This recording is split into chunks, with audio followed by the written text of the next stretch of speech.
Olá, estamos iniciando mais um ano letivo remotamente. Eu sou o professor de Geografia, Diógenes Lira, e antes de começarmos a nossa primeira videoaula, eu tenho alguns avisos interessantes, importantes.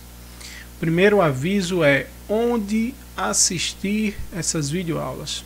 Vocês já sabem, a escola tem um canal no YouTube, o canal do EJAN. Lá todas as disciplinas, todas as aulas vão ser postadas. Além desse canal, eu tenho o meu canal no YouTube também, foi feito ano passado, mas ele continua lá. No momento ele encontra-se sem nenhum vídeo. Eu apaguei todos os vídeos, vou começar a postar novamente os vídeos à medida que a gente for gravando. Então vocês podem se inscrever lá também, podem procurar lá também, que é o canal prof.Diógenes Lira. Esse é o meu canal. Além do canal da escola, com todas as disciplinas, esse é o meu canal, apenas com as minhas videoaulas. Outro ponto importante também são as atividades, onde vocês vão encontrar as minhas atividades no final de cada vídeo. Os outros professores, outra metodologia. As minhas atividades vão estar na própria videoaula. Acabando a aula, vocês vão encontrar a atividade já ali dentro do vídeo. Copiem e respondam. Com relação a essa atividade pós-respostas, vocês vão tirar fotos e enviar para mim pelo WhatsApp, com a sua turma, todos os dados, seu nome, e aí essas atividades vão sendo guardadas, vão sendo registradas para gerar a nota de vocês, juntamente com o nosso teste, nossa avaliação escrita. Nós vamos ter também a questão dos conteúdos, outro ponto importante. Ano passado eu estava entregando, além da videoaula, PDFs com esse resumo. Muitos alunos não estavam assistindo às videoaulas, apenas pegavam os PDFs. Então eu acho que isso não é interessante para ninguém. A aprendizagem só vai ser completa se você assistir a aula. Então, de maneira que esse ano eu não passarei mais PDFs com os assuntos. Então o assunto é o que está aí na videoaula. Você opta em tirar print, copiar no seu caderno, aí vai de cada um, certo? Mas o PDF não será mais entregue a vocês na minha disciplina. Com relação a dúvidas, os alunos que tiverem dúvidas, não entenderem, vão me procurar no WhatsApp. Não perguntem no grupo, perguntem de forma privada. E aí, assim que eu tiver um tempo, um momento, eu respondo para vocês, tiro todas as dúvidas, um a um, de quem tiver. Não fiquem com dúvidas. Isso vai levar a um problema futuramente para vocês. Sempre que tiver uma dúvida, surgir uma dúvida, pode me perguntar no WhatsApp, não tem problema. Existe um grupo no Facebook, que foi feito ano passado por mim. Lá eu compartilho enquetes, textos extras, indicações de vídeos, de filmes. Alguns testes são indicados por lá e feitos no Cigeduc, alguns avisos. É interessante também que vocês procurem esse grupo para se inscrever, para ser membro. Facebook, vocês vão procurar Geografia e História EJAN, do jeito que está escrito aí no slide. Procurem ser membros desse grupo, vai auxiliar mais ainda o desenvolvimento da disciplina. Então agora nós vamos começar a nossa primeira videoaula. Vamos iniciar então nossa primeira videoaula. O nosso primeiro conteúdo será a estrutura geológica da Terra. Vamos falar sobre a formação do nosso planeta. Estima-se que o nosso planeta tenha a sua origem por volta de 4,5 bilhões de anos atrás. Como se chega a esse número? São estudos científicos que vão analisar rochas, que vão analisar gelo, que vão analisar rochas caídas do espaço, meteoritos, rochas coletadas na Lua durante as viagens espaciais que visitaram a Lua. Então, baseado nesses estudos, principalmente sobre rocha, magma do interior da Terra, nós podemos chegar a essa aproximação. Lembrando que isso é uma estimativa, o número exato, certo, é praticamente impossível de se ter. Como é que teria surgido o nosso planeta? A partir da atração gravitacional que o Sol vai exercer, a força gravitacional ao redor do Sol, que vai atrair corpos celestes, partículas, poeira espacial, gases. Esse material vai colidindo, vai se chocando, se juntando, se somando para dar origem ao que será o nosso planeta. Vamos ver agora um pequeno trecho de um videozinho que vai deixar bem explicado essa formação do nosso planeta. Em seguida a gente continua. Após o Big Bang, há cerca de 13 bilhões de anos atrás, a matéria do universo atual foi gerada. Com o passar do tempo, as galáxias foram sendo criadas e seus planetas foram se formando, além das estrelas e dos buracos negros, como já foi captado recentemente. Ao entrarmos no sistema solar, alguns milhões de anos após o Big Bang, este era composto apenas por grãos microscópicos de poeira cósmica. Com o Sol já formado, essa poeira começou a se juntar devido à alta força gravitacional. Então, por essa grande atração gravitacional gerada pelo Sol, as partículas foram se juntando a fim de formar os primeiros corpos, que possuíam grande massa e tamanho, conhecidos na comunidade científica como os planetésimos, que posteriormente iriam se tornar os planetas, como a própria Terra. Antes de falarmos especificamente da Terra, é importante ressaltar que em sua história de vida, ela é dividida em períodos grandes de mudanças geológicas, fisiológicas e biológicas. A história do nosso planeta, que tem cerca de 4,6 bilhões de anos, foi dividida pelos cientistas em escalas de tempo menor, como forma de melhorar nossa compreensão sobre a evolução da Terra. O tempo geológico é composto por éons, que são gigantescos períodos de tempo, eras geológicas que indicam como os continentes se encontravam no momento, e períodos, que são subdivisões de eras. Agora vamos contar a história da Terra com detalhes para vocês. Há cerca de 4,6 bilhões de anos, no éon Adeano, o planeta Terra era inabitável, devido à forma no qual se encontrava, sendo o ambiente extremamente quente.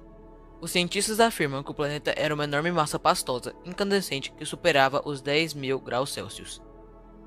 Nesse mesmo éon, um planeta em formação chamado Theia, do tamanho de Marte, colidiu com a Terra. O impacto foi tão profundo que o núcleo de Theia se fundiu com o da Terra, e parte da massa dos dois planetas foi arremessada no espaço. Por causa da gravidade da Terra e desses destroços, formaram com o tempo um cinturão de detritos que foram se juntando e deu origem à Lua. Continuando, ao longo dos anos, esse ambiente foi esfriando. Começaram a surgir gases e vapores essenciais e primordiais, como hidrogênio e hélio, além de outros gases propulsores para a vida. Esses gases iam acumulando na atmosfera que se formava. Alguns desses vapores eram vapor d'água. À medida que iam se afastando das partes mais quentes do planeta, esse vapor se esfriava e se transformava em nuvens, que posteriormente se tornaria a chuva. Ao condensar, a água ia para o estado líquido e precipitava no solo. Com isso, aos poucos a Terra ia se esfriando. É curioso que esse processo acontecia repentinamente por muitos anos, até o esfriamento total da superfície da Terra. Como somente a superfície da Terra havia esfriado, uma grande pressão se formava dentro do planeta, pois o interior não se esfriou. Então os primeiros vulcões se formaram, marcando o início do éon Arqueano. Devido à grande quantidade de chuvas e a temperatura no qual a água caía na superfície, além do fato da superfície estar totalmente esfriada, as águas que se acumulavam foram se aglomerando nas partes menos elevadas do planeta, formando-se assim o oceano. Também foi nesse éon que os primeiros organismos surgiram, no caso eles eram unicelulares, porém não entraremos em detalhes nesse vídeo. Então, dando continuidade ao assunto, vamos falar então sobre a estrutura interna do nosso planeta. Nosso planeta ele vai se dividir em três partes: o núcleo, o manto e a crosta da Terra. O núcleo é a parte central, que por sua vez se divide em núcleo interno e externo. Em seguida nós temos o manto, que é composto basicamente por rocha, minerais em estado pastoso, derretido. O calor é tão intenso que esse material derrete, formando essa segunda intermediária camada, que é o manto. E por último nós temos a crosta, que é a parte superficial do nosso planeta, a parte sólida, rochosa. Então essa crosta da Terra, a parte mais fina, sensível, ela vai medir de 0 a 40 km de espessura. Por que 0?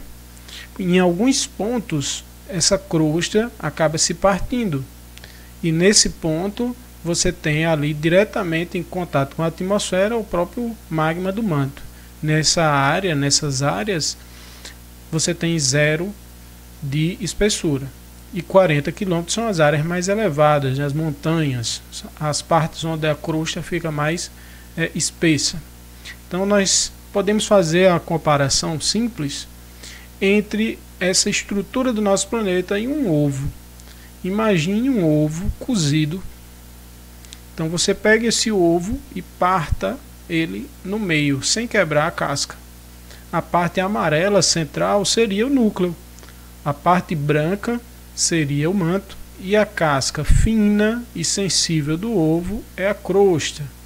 A crosta ela é tão sensível que ela acaba se quebrando em pedaços, que será o nosso próximo conteúdo. Nessa imagem vocês podem observar essa divisão do nosso planeta, como ele é dividido. Percebam aí o núcleo interno, núcleo externo.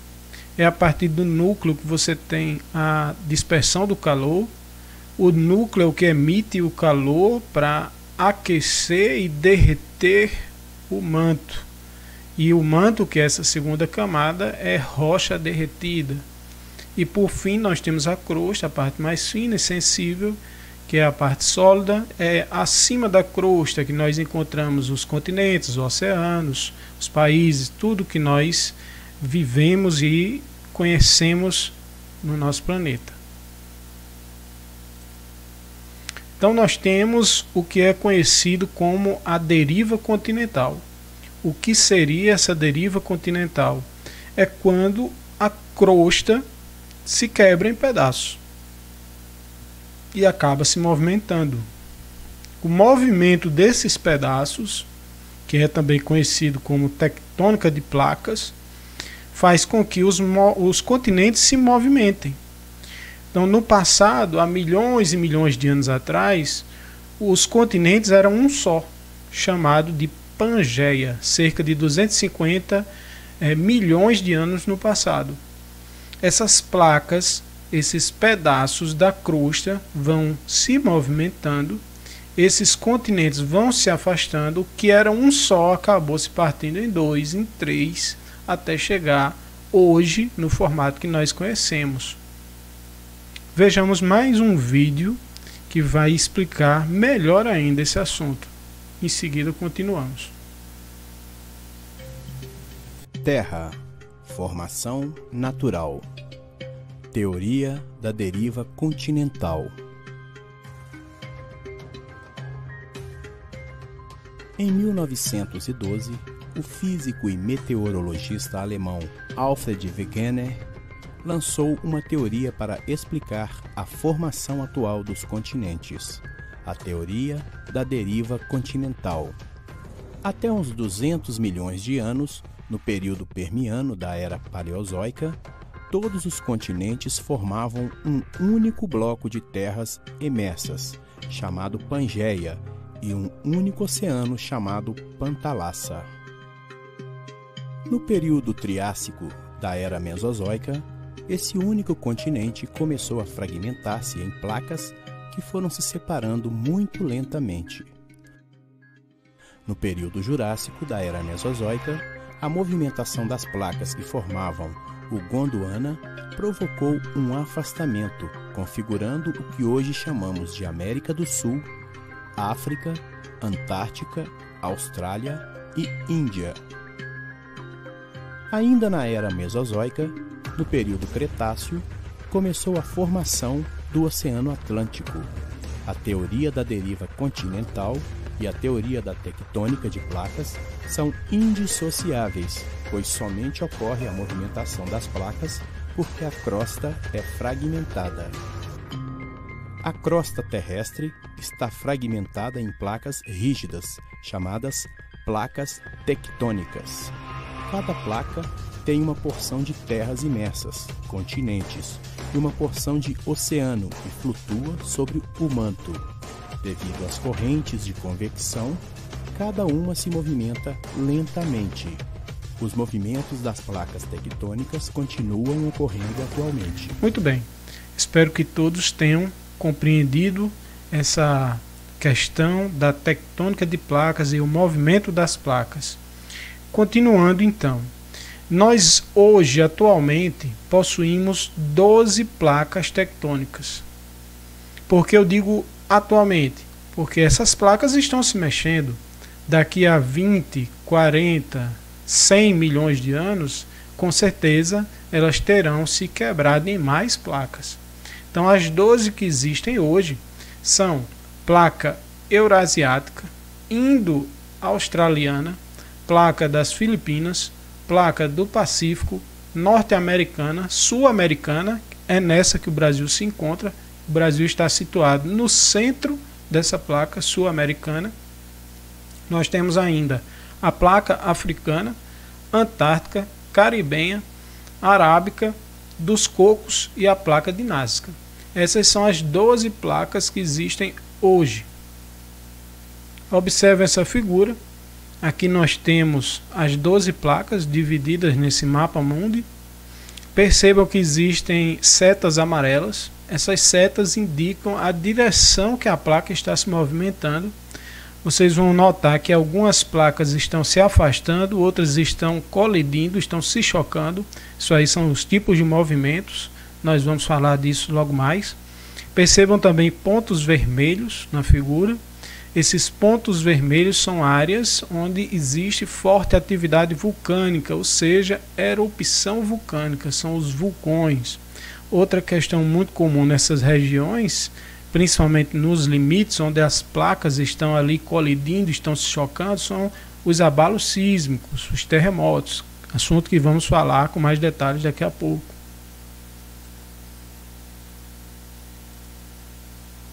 Com relação aos movimentos das placas. Essas placas, vamos observar a figura, você tem o calor intenso que é dispersado pelo núcleo, que aquece o manto, derretendo essa rocha, esse material. Você tem aí um efeito parecido com o de uma panela de pressão. Se você observar na sua casa uma panela de pressão, quando está ali preparando o feijão, você vai ver que ali dentro você tem uma forte força, que é o aquecimento daquela água ali dentro, e vai criando o vapor, pressionando a panela. Quando essa pressão é muito grande, o vapor vai ser lançado pela válvula, e você escuta aquele barulho da panela soltando vapor. No caso do nosso planeta não existe a válvula. Então esse calor é tão grande que vai empurrar as placas, e o movimento das placas é a liberação dessa energia, desse calor intenso. Então as placas elas são empurradas pelo manto, pelo calor intenso no manto. O movimento que o magma dentro do manto vai fazer, empurrando essas placas. O primeiro movimento é o divergente, onde as placas estão se afastando uma da outra.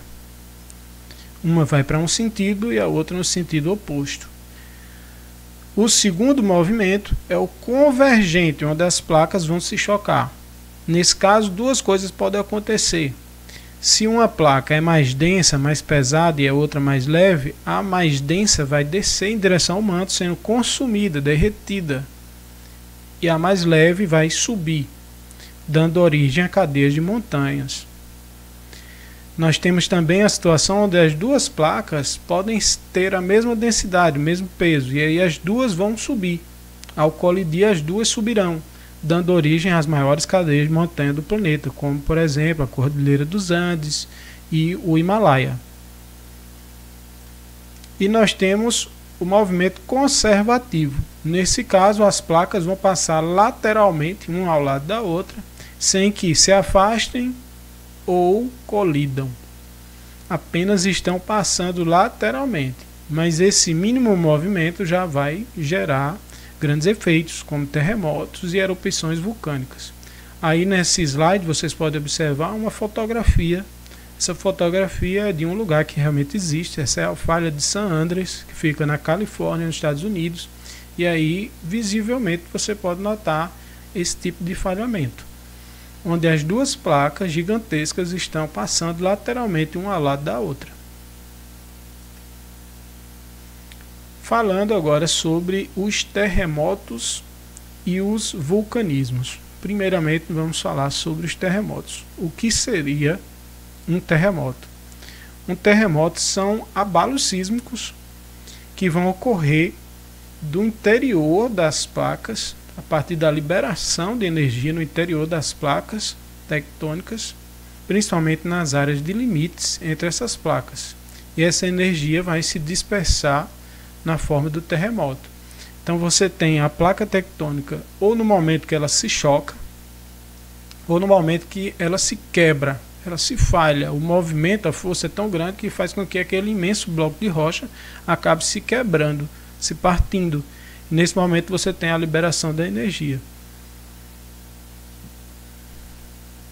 Com relação aos terremotos, nós podemos falar do hipocentro e do epicentro.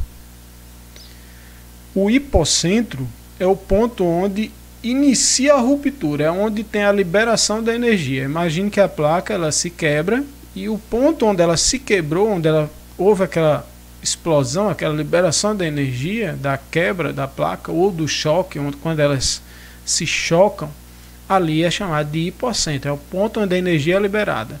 E o epicentro é a projeção desse terremoto, a área que o terremoto vai cobrir. Pode ser um epicentro muito pequeno ou um epicentro grande. Pequeno seria uma energia menor sendo liberada, e esse terremoto iria ser um pequeno terremoto e ele não iria atingir grandes áreas. Já um epicentro muito grande, a liberação seria imensa de energia e esse terremoto iria se espalhar e atingir áreas imensas, podendo em alguns casos atingir até um país ou 2 países ou mais inteiros de uma só vez, né? Duas observações importantes. Primeira observação: o terremoto ele vai se propagar em todas as direções. A onda sísmica ela se propaga em todos os sentidos. Imagine aí quando você joga uma pedra numa lagoa, você tem várias ondas se espalhando, só que é apenas numa direção. No caso do terremoto é em todos os sentidos. Essa energia é liberada para cima, para baixo, por lados, em todos os sentidos.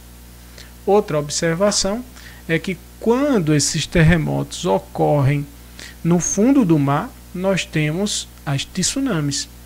Então, o que é uma tsunami? É uma onda gigantesca que é criada por um terremoto que aconteceu no fundo do oceano. Então, abaixo da água do oceano, você tem ali um grande terremoto e essa força atinge a água de uma maneira que ela se espalha para todos os lados, formando uma onda gigantesca que, quando chegar no continente, quando atingir a praia, o litoral, vai causar estragos imensos. Essa é a tsunami.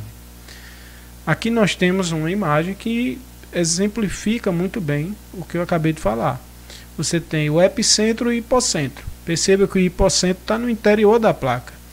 Ele acontece no ponto onde há a ruptura, onde há a quebra, a liberação da energia. E o epicentro está aí na superfície, é a área que vai ser atingida, que vai ser devastada por esse terremoto. Os terremotos eles são medidos em uma escala, que é chamada de escala Richter. Quanto maior essa escala, maior o terremoto, mais devastador ele vai ser. Aqui nessa figura nós temos a tsunami, um exemplo da tsunami. Perceba que a placa se quebra e ali você tem o hipocentro, a liberação de energia. O epicentro atinge diretamente a água, criando uma onda gigantesca que vai em direção ao continente, em direção à cidade, causando estragos tremendos. Aqui nessas duas fotos nós temos duas situações acontecidas no Japão. A primeira aí é uma tsunami carregando carros, embarcações e destruindo o que vem pela frente. Isso aí é um terremoto que aconteceu no Japão, atingiu a área oceânica e a tsunami se formou e devastou grandes áreas de cidades importantes lá no Japão. E do lado aí nós temos uma rua completamente destruída, arrasada, como vocês podem observar. Isso é um efeito drástico do terremoto. O Brasil não apresenta terremotos e tsunamis devido ao fato de que nós estamos na placa sul-americana em uma área central da placa, longe das áreas de atrito, longe das áreas de contato. Então, o movimento dessas placas não nos perturba, não atinge o país devido à nossa localização, por a gente estar na área central da placa sul-americana, longe das áreas de contato das placas. A formação de um vulcão, a liberação de magma que vem do interior do planeta. Nós chamamos esse tipo de atividade de vulcanismos.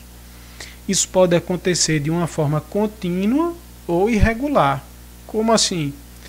Uma forma contínua é dia após dia, mês após mês, ano após ano, praticamente sem que haja uma pausa, que pare aquela atividade. Irregular, você tem ali uma atividade, ela para, pode demorar anos e anos adormecido e do nada vem uma erupção, vem um novo vulcanismo. Isso é irregular, né? A atividade irregular é muito mais perigosa, porque você começa a confiar que aquele vulcão não entrará em erupção e de repente ele entra, anos depois. Com relação aos produtos de uma erupção vulcânica, ou seja, o que sai de um vulcão, pode ser sólidos, líquidos e gasosos. No caso sólido, nós temos as cinzas, que são as partículas, nós temos as partículas maiores das rochas, e os blocos de rocha. Quando um vulcão entra em erupção, pode ser uma coisa catastrófica, uma explosão imensa, superando muitas vezes bombas nucleares. Então ali você tem blocos de rochas de tamanhos variados, desde muito pequenos até blocos imensos, maiores que uma casa, sendo lançados, né? Não só de rocha, mas de rocha e lava, rocha incandescente em altíssimas temperaturas. Você tem na forma líquida, você tem a lava é a rocha em uma temperatura tão grande que ela derrete. E você tem também no formato gasoso, que são os vapores, os gases que são lançados. Em algumas situações, esses gases podem ser inclusive tóxicos. Se inalados, podem provocar doenças e até a morte, depende da quantidade. Aqui nós temos os tipos de vulcão. São vários tipos, nem todo vulcão é igual. Então você tem o primeiro tipo de vulcão, que seria o vulcão escudo. Ele tem esse formato mais conhecido, né? Com essa espécie meio piramidal. Então eles expelem enormes quantidades de lava. Essa lava, ao se derramar, ela vai dando esse formato do cone vulcânico. Nós temos os cones de escória. Aqui o vulcão ele não consegue ter esse formato devido à baixa viscosidade do magma. É um tipo de magma que vai solidificar de forma diferente. Então ele acaba não tendo esse formato cônico mais tradicional de um vulcão. Nós temos também os estratovulcões, que é um vulcão que vai apresentar várias camadas diferentes. Também tem esse formato cônico. O que vai diferenciar ele são as camadas internas. Nós temos as caldeiras ressurgentes. São vulcões que têm essa abertura tão grande que parece até um lago, né? Em alguns casos, essa boca vai poder medir de 15 até 100 km². São verdadeiros buracos imensos, gigantescos. A água acaba se acumulando ali, a água das chuvas, mas por baixo ele é um vulcão que pode estar em atividade. Nós temos também os vulcões submarinos, são vulcões que estão abaixo da água do mar, né? É a partir desse tipo de vulcão submarino que muitas ilhas vão ter sua origem. Alguns exemplos, como o caso de uma ilha muito famosa no Brasil, que é a de Fernando de Noronha, ela teve a sua origem assim, a partir de um vulcão submarino. Em certo momento no tempo da Terra, esse vulcão ele parou a sua atividade. E a partir daquela rocha que surgiu do vulcão, você tem a formação daquela ilha ali em cima. Mas tudo começa com um pequeno vulcão lá embaixo no fundo do oceano.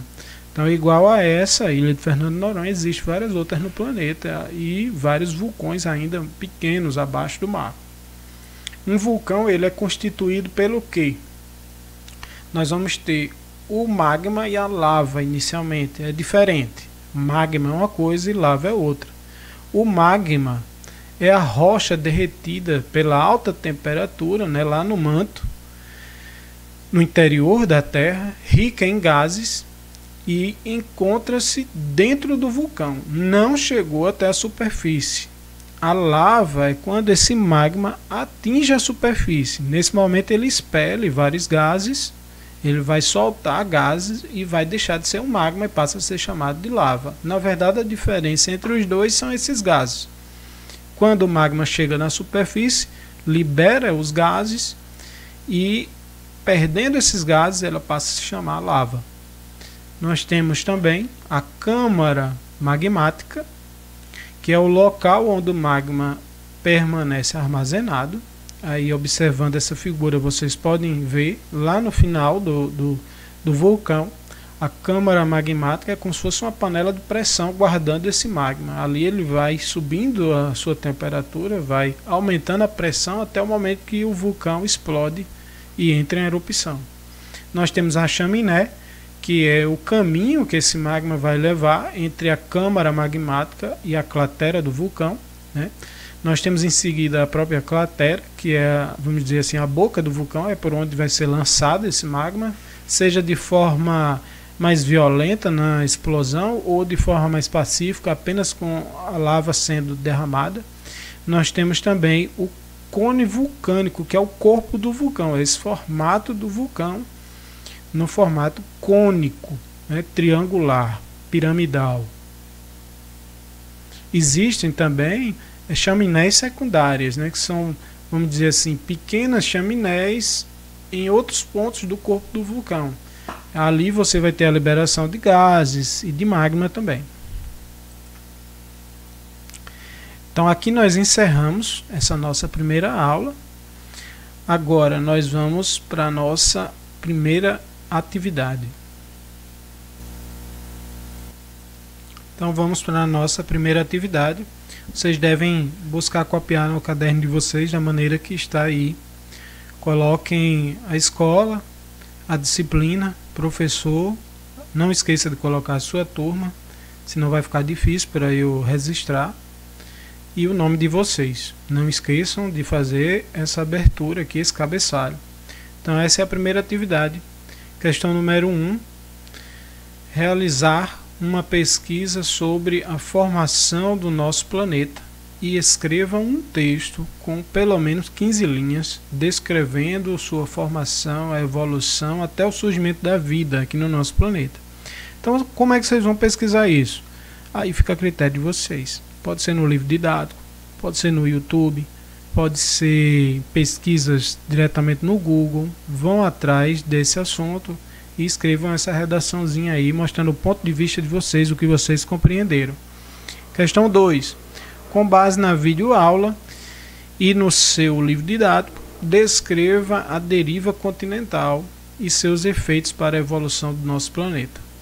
Terceira questão. O que são as placas tectônicas e quais são os seus movimentos? 4. Realize uma pesquisa na internet e escreva as principais características das tsunamis e da escala Richter. Aqui é importante, gente, vocês têm que pesquisar direitinho para entender bem o que é uma tsunami e principalmente a escala Richter, qual é o funcionamento dela. Coloquem aí nessa questão. E número 5, com base na videoaula e no seu livro didático, caso vocês tenham, né, não sei se todos vão ter o livro didático, descreva o processo de vulcanismo citando os tipos de vulcões. Até a nossa próxima videoaula e boa sorte a todos.